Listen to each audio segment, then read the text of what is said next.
Okay, John, go ahead. What I tell you is what I know is fair. I'm a power person. I enjoy power. Nobody else had the guts to pull off what I pulled off. I outsmarted you again. In a quiet neighborhood near Chicago, there was a man people trusted. He hosted parties, helped his neighbors, and even dressed up as a clown to entertain children at events. People saw him as friendly, reliable, harmless. But behind that image was something far darker. Police today found 6 more bodies under the home of suspected killer John Gacy. Over the years, at least 33 young men and boys disappeared, many of them last seen near someone just like him. No one imagined the truth was sitting right beneath their feet, hidden inside his own home. Police found 29 bodies buried in shallow graves under Gacy's suburban Chicago home.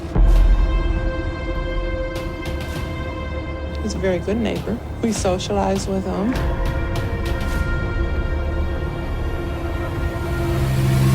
This wasn't just a criminal story. It was a story about trust, deception, and how easily evil can blend in. Before we continue, make sure to like the video and subscribe to the channel, and to understand how something this dark stayed hidden, we have to go back to where it all started.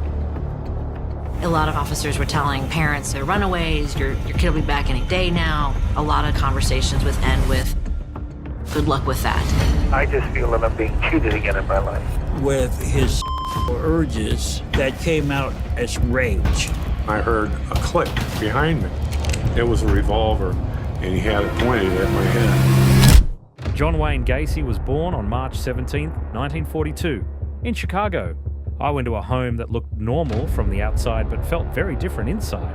As the only son, he struggled under a father who was often drunk, aggressive, and constantly critical.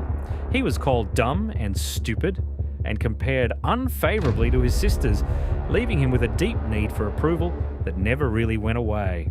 One of his earliest memories was being beaten at just 4 years old for a small mistake. His childhood became even more complicated in 1949 when a family friend began abusing him. He never spoke about it, fearing his father's reaction. At the same time, health issues forced him in and out of hospitals during his teenage years, causing him to miss nearly a full year of school. This isolation pushed him further inward. By his late teens, something unusual had already surfaced. While working at a mortuary, he admitted to climbing into a coffin with a body, an experience that left him shaken. Still, he returned home and tried to build a normal life. And as he grew older, he didn't fall apart.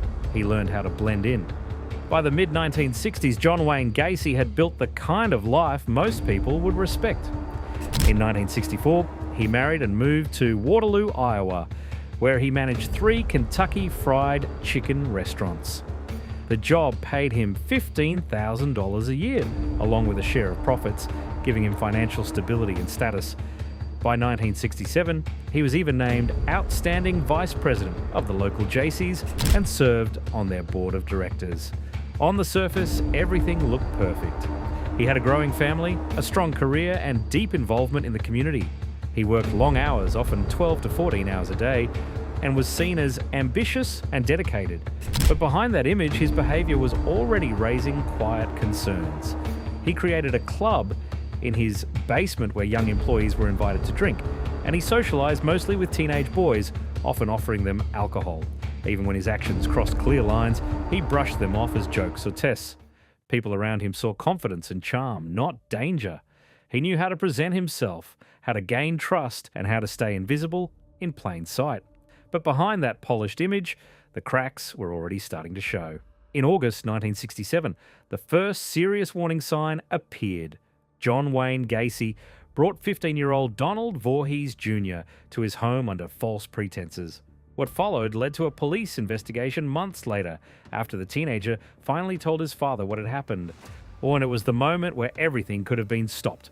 But instead of stepping back, Gacy tried to control the situation.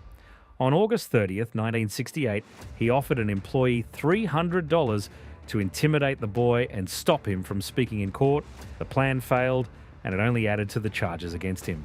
On December 3rd, 1968, Gacy was convicted and sentenced to 10 years in prison. A psychiatric evaluation described him as having an antisocial personality and warned that his behavior pattern was likely to bring him into repeated conflict with society. Still, that warning didn't keep him locked away. He served just 18 months and was released on June 18, 1970 under supervision. Within a short time, even that supervision ended and his earlier record was sealed. He was free again, with a clean slate in the eyes of many. And once he walked free, things didn't just continue, they escalated. After his release, John Wayne Gacy returned to Chicago and slowly rebuilt his life again. With financial help from his mother, he bought a ranch-style house at 8213 West Somerdale Avenue. It looked like any other home in a quiet neighborhood, and that was exactly what made it so easy to trust. This house would later become the center of everything. By 1971, he started his own construction business, PDM Contractors. At first, it handled small repair jobs, but it quickly expanded into larger projects like remodeling and interior work.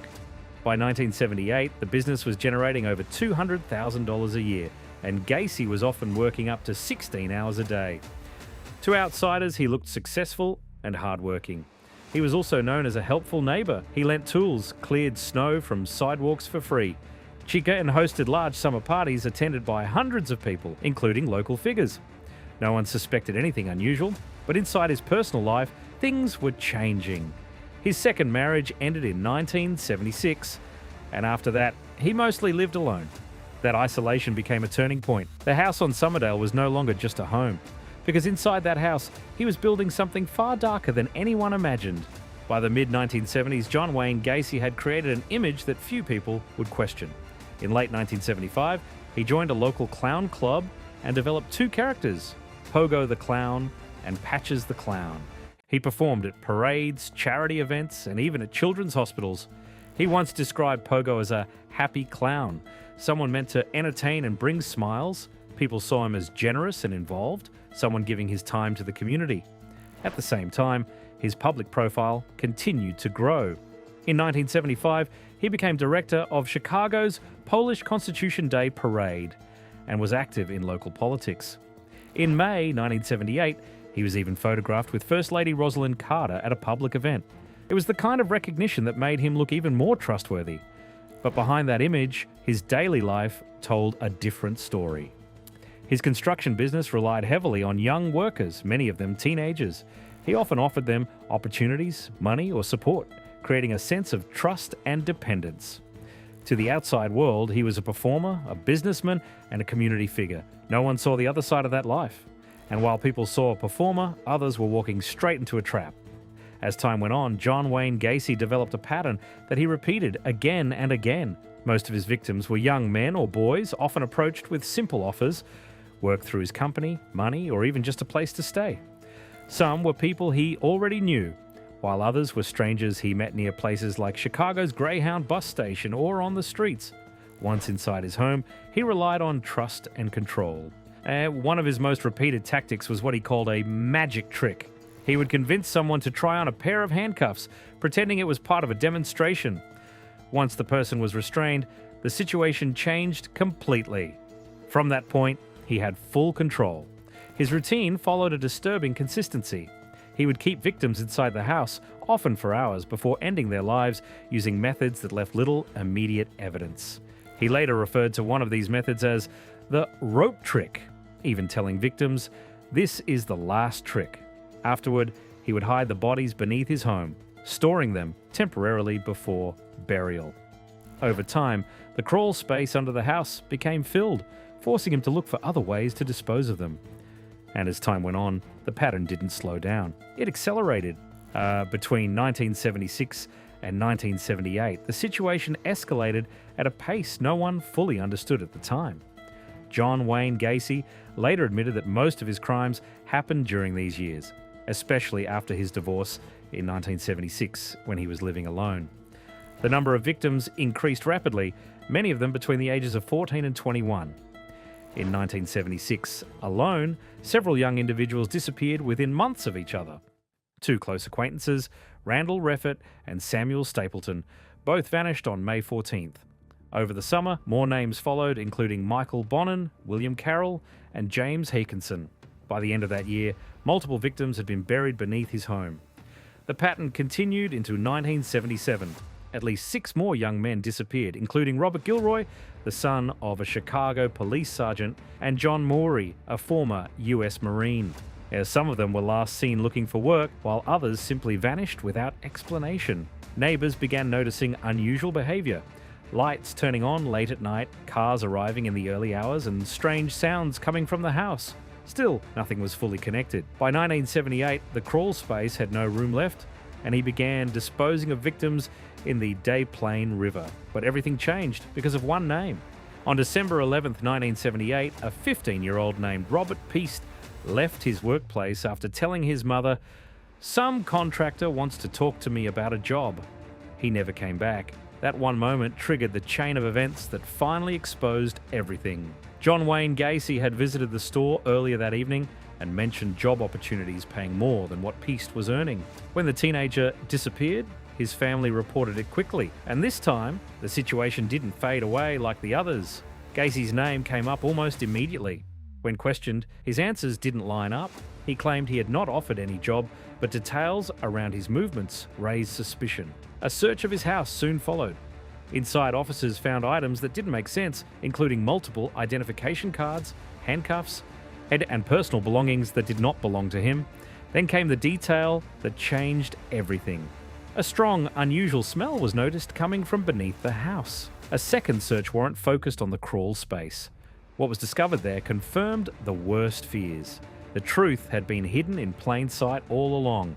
And once the truth came out, there was no hiding it anymore. John Wayne Gacy was eventually convicted of 33 murders, the highest number linked to a single individual in US history at that time. On March 13, 1980, he was sentenced to death, and on May 10, 1994, he was executed. For years, he lived as a trusted figure while hiding a reality no one around him fully saw. His case changed how missing persons cases were handled, removing delays that once slowed investigations. So, how did someone like this stay trusted for so long, and could something like this still happen today? Share your thoughts in the comments. If you enjoyed this video, make sure to like, subscribe for more such real crime stories, and we'll see you in the next video. Thanks for watching.